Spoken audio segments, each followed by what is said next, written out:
Hello, how you doing? It's Phil Thatch. Hope you're having a great day. Today I want to talk to you about a new tripod collar and foot that I bought for my old Nikon 200 to 500 lens. You know, I've kind of gotten back into F-mount photography, so even though I have the wonderful new Z-mount 180 to 600, that won't work on my old F-mount cameras, so I wanted to get this thing up and running pretty good. I've had trouble with this tripod collar and foot for quite some time. It's always been kind of clunky when it comes time to twist. The worst part was the threads on the bottom of the foot here were kind of sticking out. So when it came time to put a tripod plate on, I couldn't tighten it all the way down. And then when I was on a tripod, there was always a wobble, which wasn't optimal. First thing I tried to do was try to fix those threads, try to get them back down in there. Well, that didn't work at all. And then I decided, you know what? I have got to replace this thing. The product that I landed on was the LMR-N25 from a company.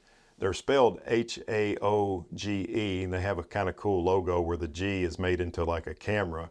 I think it's pronounced Haoge, but I could be completely wrong. That's what Heather helped me figure it out, but we both could be wrong. But for now, I'm going with Haoge, and I'm going to show you, you know, there's several companies that make replacement tripod collars for the 200 to 500. There's one that's a little bit cheaper than this, and there's several that are way more expensive than this.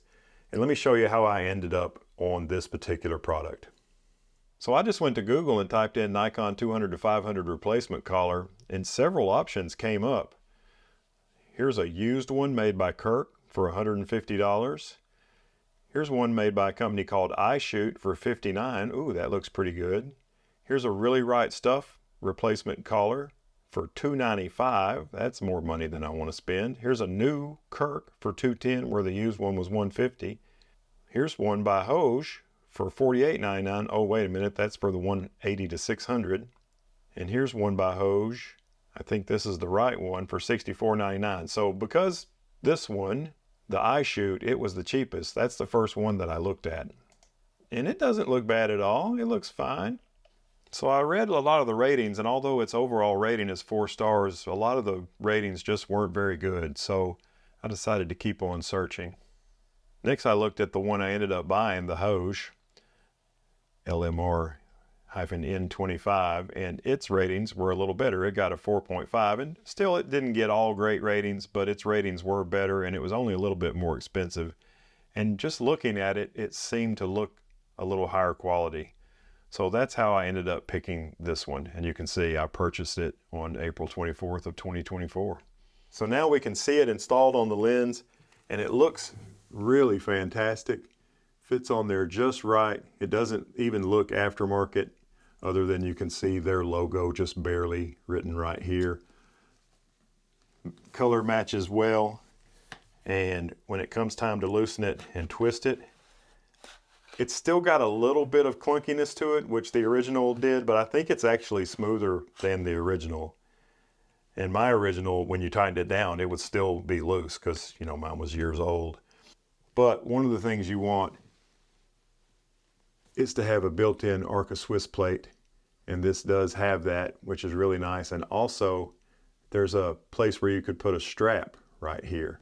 So that's really nice. It's still sticks out far enough to use as a carrying handle.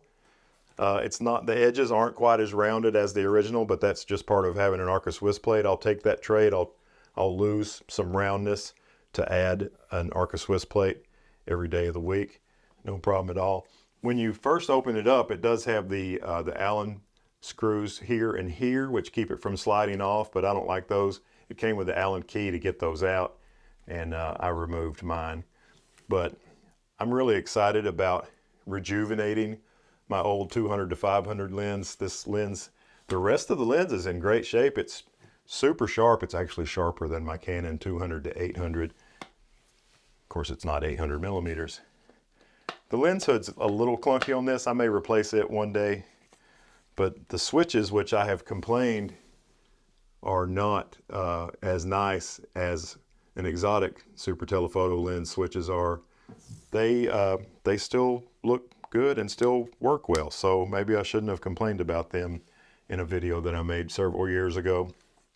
Anyway, I think this is a pretty good product, and I do have a link in the description if you want to pick one up. That would help me out a little bit, but it wouldn't cost you a thing.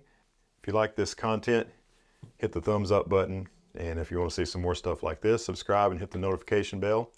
And as always, I look forward to seeing you in my next video. Bye-bye.